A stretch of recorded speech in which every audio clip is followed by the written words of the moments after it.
All right, more from your boy, the man NJ, to the city with the number 2 in TO. Let's go. Let's get into it. Part two of the conversation on women's athletics expanding. Part two. Because I'm right now, again, currently watching some college soccer and so on. But I guess let me go ahead and go off on a little detour. Shout out, God bless all the young ladies that I know that play for Nice soccer, Allen D. Nice High School, girls soccer, and all the young ladies that I know that play for Ponte Vedra girls soccer. I've known quite a few of you for quite some years now. PV girls soccer went to states back-to-back years, 2019 and 2020, and so on. And the interesting part about that, they lost in 2019, but they won this past year, and so on. And I'm so excited for that. I'm so happy for that. And once again, as I pretty much represent both schools, let alone the entire county, once again, you are PV perfect, and congratulations that you accomplished that, and so on. But the point there is, especially if you study the talent on that team, you can understand exactly what I mean when I say that my dream for these young ladies, my friends, are for them to eventually get their opportunity and their chances at the next level. And by God's grace, we do have the NWSL that is booming and doing phenomenal, but vice versa, we need still continuously more expansion teams. And the point there being, because God bless your little pride, I hope they all end up on that team. But wherever they go, God first of all, by God's grace, makes time to support them no matter where they go. But the point being is, the top reason why we need expansion, because I, again, cannot tell you how many young ladies play across the world, let alone our country. But I know there's quite a lot everywhere. Some that need more development than others, and some that are, package made, just, rip off the tape and they're ready to go, etc. And the point there is they need places to play, they need leagues, they need teams. And that's something else with the NWSL, by God's grace, I can help out with. Just like with the WNBA, with NPF, Athletes Unlimited, any and every league that God first would be warm and willing, welcoming to me towards advancing operations. I'm up for it, because we need this. These young ladies deserve this opportunity, and they need it, they deserve it, they've worked hard for it, and so on and so on. And I want people to understand, like I say, that it kind of definitely goes off on the same bridge of, like I say, when it comes to the other sports. I do believe that the other sports can be a lot more profitable. It's just, once again, where is their marketing at? Where's their promotion at? Where's their, I want to say, incentives to want to go to the next level, or, whatever. Where is it? And so on. And I do believe, because again, sports itself is a booming business, depending on, again, how you market and promote yourself, depending on who's in your league, depending on the stories, depending on the roster makeup, depending on who runs the organizations, you name it. Sports itself are booming businesses, and how do we make it best work for us in the ever-growing, ever-expanding future? And I know there's just so many different ways to do that, in some of the ways I just named, and a lot others that a lot of the people can probably come up with, and so on. And vice versa with Nice girls soccer. God bless. We vice versa. All right, right now a rebuilding program, but we did win conference like 2 years ago. District or conference? No, conference. Conference 2, if not 3 years ago, one of those two. And vice versa. I think it was 2 years ago, but vice versa with them. I know we can go places. I know we can get better. I know we can get grittier. And vice versa, like I say, once those young ladies, who have graduated college, where are they going?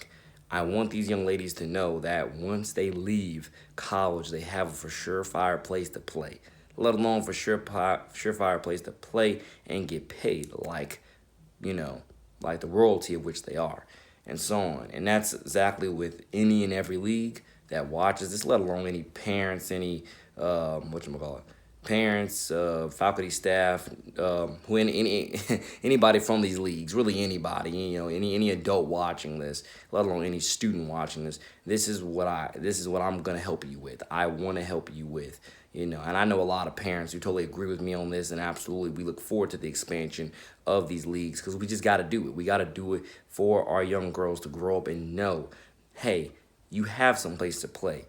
Hey, you will get paid handsomely. hey, you can build a family, grow the kingdom, and everything's just gonna be splendid. Of course, you're gonna go through rough patches, but overall, God got your back. We're family, and we're getting through all of it together. And you're not gonna get screwed like you will in other leagues, and so on. There's gonna be a reason, a why, a know-how, and we're gonna try to work with you in all facets of life, school, and sports to make sure you get to the next level. And even when you're there, you can stick it. You can stay in the next level. You can make it in the next level, and so on. Because I think that's, especially when depending what league that you study, that's one of the biggest problems that I've noticed.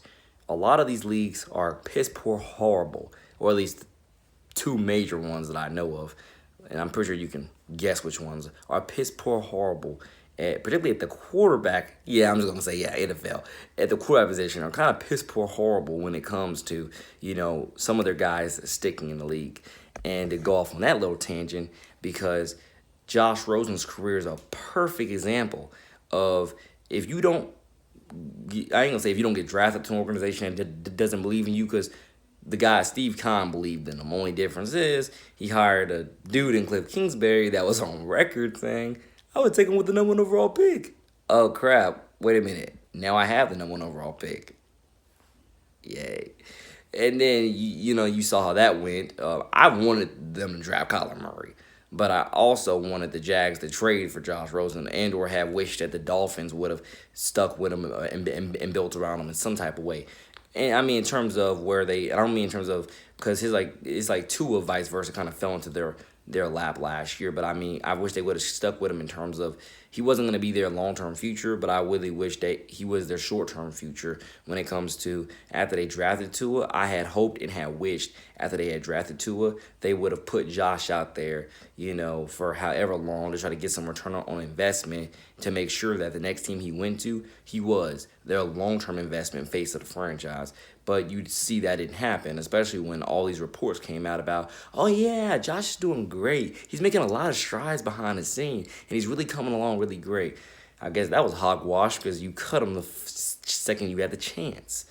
And that's what I mean when I say that the league is, and God bless Brian Flores, but the league is full of a bunch of liars.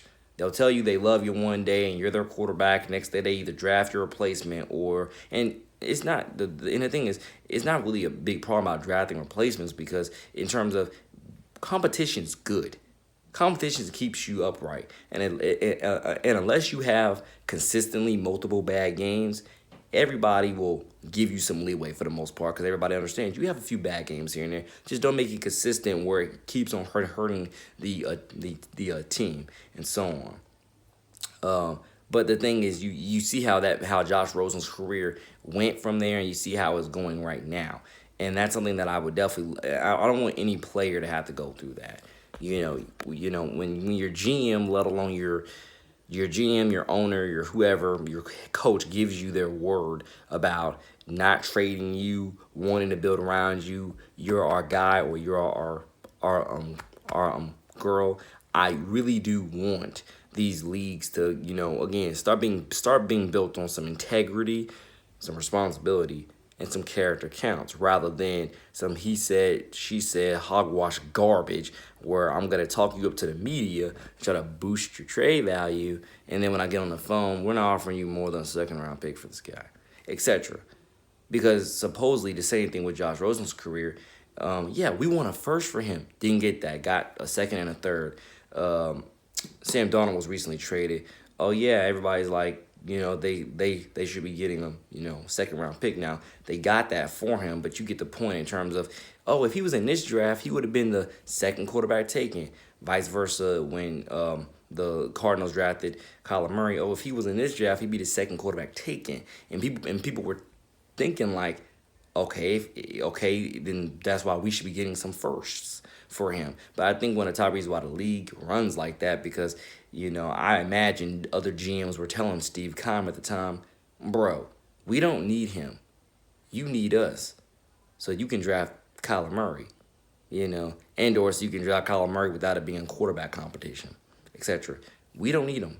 You need us. It's not our fault you didn't give him an offensive line. It's not our fault you didn't give him whatever you didn't give him, It's not our fault we don't need you. I'm pretty sure that's what they probably told him. The reason why, like, we're not giving you a first round. We don't care about. It's like, yeah, we don't care about his potential, I guess, because that's kind of what they were. Well, I think what Steve Kahn was probably trying to, pounce around with is like, yeah, his potential is potential is potential. He's Aaron Rodgers-esque. We didn't see it last year. Let alone the fact being, we don't need you. You need us.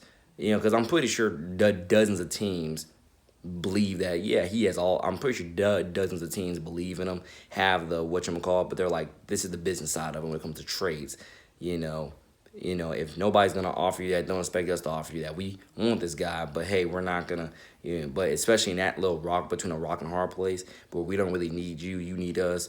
That kind of comes into question about like, hey, he might be worth the first round in terms of potential, but in terms of what we've already seen on the field, he's definitely worth a second or third. And you're